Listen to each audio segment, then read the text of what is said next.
বালিপুতা আঞ্চলিক কোচ ৰাজবংশী সন্মিলনী মহিলা সন্মিলনী আৰু সাংস্কৃতিক উপসমিতিৰ উদ্যোগত প্ৰাণৰ শিল্পী জুবিন গাৰ্গলৈ শ্ৰদ্ধাঞ্জলি অনুষ্ঠানৰ প্ৰাক্তন সভাপতি প্ৰয়াত ফণীধৰ ডেকাৰ স্মৃতিচাৰণ সভা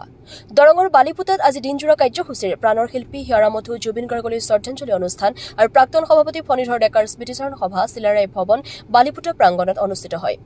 পুৱা বন্তি প্ৰজ্বলন ফণীধৰ ডেকাৰ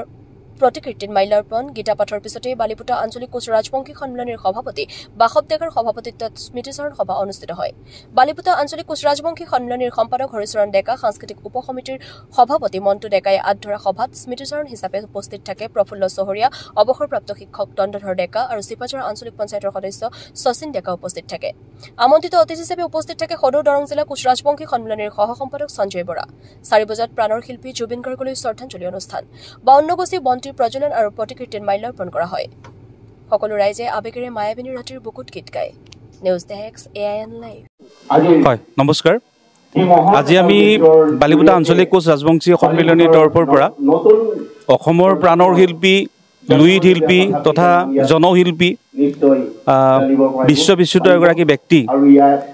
তেওঁক আমি শ্ৰদ্ধাঞ্জলি জনাবৰ কাৰণে আজি ইয়াতে বালিপুতা আঞ্চলিক কোচ ৰাজবংশী সন্মিলনীৰ উদ্যোগত আমি প্ৰচেষ্টা গ্ৰহণ কৰিছিলোঁ আৰু বালিপুতা আঞ্চলিক কোচ ৰাজবংশী সন্মিলনীৰ লগতে আমাৰ যিহেতু বহুকেইটা ভাগ আছে তাৰে ভিতৰত সাংস্কৃতিক উপসমিতি তাৰপিছত মহিলা উপসমিতি সাহিত্য আৰু সংস্কৃতি বিভাগ গোটেইখিনি লোক লাগি আৰু আমাৰ বালিপুতা আঞ্চলিকৰ অধীনত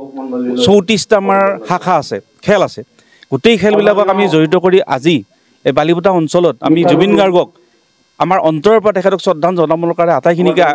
উলিয়াই আনিবৰ কাৰণে এটা প্ৰচেষ্টা লৈছিলোঁ জুবিন গাৰ্গ অমৰ হওক জুবিন গাৰ্গ সদায় আমাৰ মাজত জীয়াই থাকক তাৰ কাৰণে আমি সকলোৱে ঐক্যবদ্ধ প্ৰচেষ্টাৰে আমি যাতে আমাৰ তলৰ প্ৰজন্মৰ যিবিলাক মানে থাকিব শিশু মইনা সেইবিলাক তেওঁলোককো যাতে আমি জুবিন গাৰ্গৰ গীত জুবিন গাৰ্গৰ বিষয়ে জুবিন গাৰ্গৰ জীৱন বৃত্তান্ত আমি তেওঁলোকক জনাই আমি সদায় যাতে তেখেতক আমাৰ মাজত জীয়াই ৰাখিব পাৰোঁ তাৰ কাৰণে আমি প্ৰচেষ্টা লৈছোঁ আৰু আজি এইটো এটা সৌভাগ্যৰ দিন এটা ভাল দিন আজি আমি তেখেতৰ যিহেতু আজি 52 বছৰ তেখেতে এই হিংসাৰ ত্যাগ কৰিলে যিটো কোনেও কামনা কৰা নাছিল যে ইমান কম দিন থাকি জুবিনে মানে আমাৰ পৰা বিদায় লৈ যাব এই কথাটো আমি কেতিয়াও কামনা কৰা নাছিলোঁ কিন্তু তেখেত গুচি গ'ল তেখেত আৰু আমি এইটো চবেই এনেকুৱা ভাবে যে ভাল মানুহবিলাক আচলতে সদায় কম দিনেই থাকে গতিকে তেনেকুৱাই নেকি গতিকে আমি তথাপি ভগৱানৰ ওচৰত প্ৰাৰ্থনা কৰিছোঁ তেখেত অমৰ হৈ থাকক আৰু তেখেতৰ 52 বছৰীয়া বয়সৰ লগত সংগতি ৰাখি আমি তেখেতৰ কাৰণে আমি 52 গছি বন্তি আমাৰ এই শাখাৰ বিভিন্ন বয়োজ্যেষ্ঠ তাৰপিছত মহিলা সমিতিৰ পৰা তাৰপিছত সাংস্কৃতিক সমিতিৰ পৰা শিক্ষা সাহিত্য সংস্কৃতিৰ পৰা গোটেইখিনি ব্যক্তিক জড়িত কৰি আমি 52 গছি বন্তি প্ৰজ্বলন জুবিন গাৰ্গৰ বৰ্তমান যিটো ন্যায় ব্যৱস্থাটো যিটো প্ৰক্ৰিয়াত আছে সকলোৱে আমি এইটো দাবী কৰোঁ যে তেওঁৰ ন্যায় প্ৰক্ৰিয়াটো সোনকালে হ'ব লাগে যদিও আমি গম পাইছোঁ যে চৰকাৰৰ ফালৰ পৰা ন্যায়ালয়ৰ ফালৰ পৰা 3 মাহ সময় লাগে 90 দিন লাগে গতিকে 90 দিনলৈ ৰখি থাকিব নালাগে যিমান পাৰি সোনকালে যিহেতু সকলো সাক্ষ্য লোৱা হৈছে গতিকে উচিত এটা তদন্তৰে ন্যায়টো দিব লাগে তাৰ কাৰণে আমি দাবী জনাইছোঁ চৰকাৰক দাবী জনাইছোঁ ন্যায়ালয়ৰ ওচৰত আমি আবেদন জনাইছোঁ যে তেওঁলোকে যিখিনি পাইছে তাৰ ওপৰত যাতে এটা মানে দৃষ্টান্তমূলক শাস্তিৰে ৰাইজক যাতে সন্তুষ্টি দিব পাৰে নহ'লে কিন্তু ৰাইজৰ মানে কি যদি এটা মানে কি তেওঁলোকে যথোচিত যদি এটা ব্যৱস্থাৰে উচিত ন্যায়টো নিদিয়ে তেতিয়া কিন্তু ৰাইজ কোনো ক্ষান্ত নাথাকিব লগতে পুনৰবাৰ জুবিন গাৰ্গ আমাৰ হৃদয়ত আছে সদায় হৃদয়ত থাকিব জুবিন গাৰ্গ অমৰ হওক আৰু বিশ্বত আমি অসম বুলি নহয় অসম তথা ভাৰতবৰ্ষ বুলি নহয় বিশ্বত জুবিন গাৰ্গ মানে জিলিকি থাকক হয় নমস্কাৰ প্ৰথমতে আপোনালোকক ধন্যবাদ জ্ঞাপন কৰিছোঁ আজিৰ এই শুভ মুহূৰ্তত আপোনালোক আহি আমাৰ মাজত উপস্থিত হোৱাৰ কাৰণে আজি আমাৰ অঞ্চলৰ এই গোটেই পশ্চিম দৰঙৰ এগৰাকী শিক্ষাবিদ তদুপৰি এগৰাকী বিশিষ্ট সমাজকৰ্মী যিগৰাকীৰ সমাজত যি অৰিহণা সেয়া আমি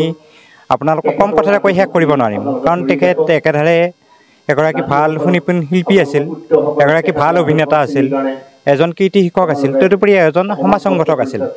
আমাৰ এই অঞ্চলটোত তেখেতে যিখিনি অৱদান দি থৈ গ'ল প্ৰয়াত ফণীধৰ ডেকাদেৱ কাঠপাৰা নিবাসী তেখেতক আমি 22 ছেপ্টেম্বৰ দিনা হেৰুৱালোঁ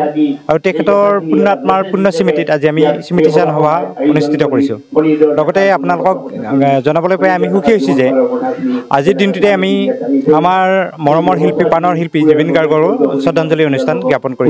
অনুষ্ঠিত কৰিছোঁ গতিকে এই মুহূৰ্তত আপোনালোক অহাৰ কাৰণে আমাৰ ভাল লাগিছে আৰু আপোনালোকক মই জুবিন গাৰ্গৰ বিষয়ে নকওঁ আপোনালোক সকলোৰে জ্ঞাত আৰু ইতিমধ্যে আমাৰ দাদাজনে এই বিষয়ত কৈছেই আমাৰ ফণীধৰ ডেকা আমাৰ অঞ্চলৰ এগৰাকী পুৰুষা ব্যক্তি সেই কথাটো আমি বাৰে বাৰে ক'ম আৰু তেখেতে যিখিনি কৰিছে আমাৰ অঞ্চলটো গঢ়াত তেখেতৰ যি অৱদান আছিল সেয়া আমি কম কথাতকৈ শেষ কৰিব নোৱাৰিম কাৰণ তেখেতে আমি দেখাৰ দিনৰ পৰাই আচলতে এই যান্ত্ৰিকতাৰ যুগতো এখন চাইকেল লৈ যিখিনি কাম কৰিলে সমাজৰ কাৰণে সেয়া চিৰস্মৰণীয় হৈ ৰ'ব আৰু আমি প্ৰতিটো পুৱাত প্ৰতিটো গধূলিত প্ৰতিটো সন্ধিয়াত আমি ফণীধৰ ডেকাক আমি মনত ৰাখিম আৰু আমাৰ বালিপদা আঞ্চলিক কোচ ৰাজবংশী সন্মিলনীয়ে তেখেতক প্ৰাণত ৰাখিছে আৰু তেখেতক শ্ৰদ্ধা জ্ঞাপন কৰাৰ কাৰণেই আজিৰ এই অনুষ্ঠানটো আয়োজন কৰিছিল এই শুভ মুহূৰ্তত আপোনালোক অনুষ্ঠিত হোৱাৰ কাৰণে আমি ধন্যবাদ জ্ঞাপন কৰিছোঁ আৰু মোৰ বক্তব্যৰ সামৰণি কৰিছোঁ ধন্যবাদ যিকোনো খবৰ বিজ্ঞাপনৰ বাবে যোগাযোগ কৰক 7896121996